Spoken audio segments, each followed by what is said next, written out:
I'm going to go to participants, Princess Modupe, who is joining us online. Can you hear us? Hello, yes, Princess. I can. Yes, I can. Thank you for joining us again. Thank you for having me. Very good. Very important question that I'm going to put forward to you. The legislature remains one of the very critical arms of government as far as we are concerned. You provide the nexus between government, that is the policymaker, the private sector, and then the civil society. You are supposed to be making laws that will help us promote private sector commitment, private sector implementation or support to government policies, and legislations that can help the private sector thrive. My question is, what is the role of the private sector, or what should be the role of the private sector in strengthening the civic space? Remember, you make laws in between government, the private sector, and you also cater for the welfare of the citizens.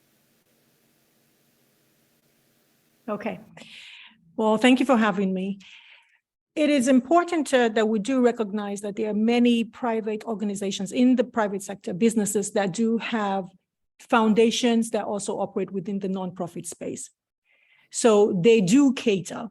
Also, there are provisions in the law where tax laws that the private sector, when they do donate or support activities of nonprofit organizations, they're entitled to tax breaks. Is everybody aware of that? Now that's a whole different story, because there are many provisions in different laws that encourage both the private sector and also individuals to support the nonprofit space. So it's imperative that both the players, both from the private sector space and also those players within the nonprofit space, understand what these opportunities are and know how to push them forward. Because if I want donations to my nonprofit, I'm aware of this tax break, I will simply put this forward to a private business and say, you know what, if you donate to me, you're able to write this off in your taxes, which is pretty much done in many countries across the world. But the issue is, are we in the nonprofit space aware of these opportunities, the opportunities that already exist? Because sometimes we're talking about changing laws, making laws. Are we even aware of the benefits that we already have within existing laws? So when the conversation starts with that, it does simplify things, because it's not always making laws. There are way too many laws already regarding CSOs in Nigeria. How about we sit down and look at what we already have, know how to modify them, strengthen them, and make it work better for all stake players? I think that is the first start before we start talking about additional bits and whatnot. And in addition, there are several platforms that we have created now that will encourage not just the corporate private sector to support CSOs, but individuals and also more donors. And how we're doing that is currently, fortunately, is in partnership with relevant MDAs, the Ministry of Finance, Budget and National Planning, and fortunately it's been supported by the EU Act program, which also Mr. Jake's organization is part of. We have come together to identify key areas that we need to work on. It's not, like I said, it's not always about laws. We have, in the process, we're creating a database, Nigeria's first database, which is domiciled at the Ministry of Finance, Budget and National Planning, specifically the National Planning Division, whereby all the CSOs in Nigeria will be on that platform. But what's most important about it is that it's going to have direct interface with all the other MDA's regulatory platforms, which makes it easier for donations.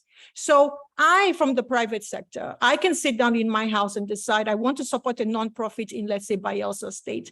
I can simply go on that platform, type in Bayelsa State, do advanced searches. I want to support women empowerment in specific communities. Automatically, all the information will show. And because the interface has direct communication with other MDAs, certifying MDAs, it shows that they are duly registered, they are not fraudulent.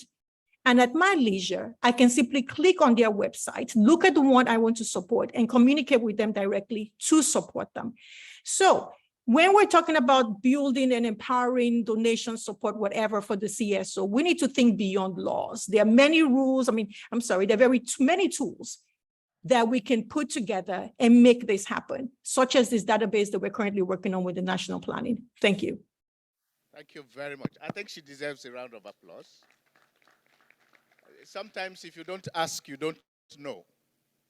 You can imagine that the National Assembly has gone far beyond what we are doing and looking at other sources of support for the civil society community.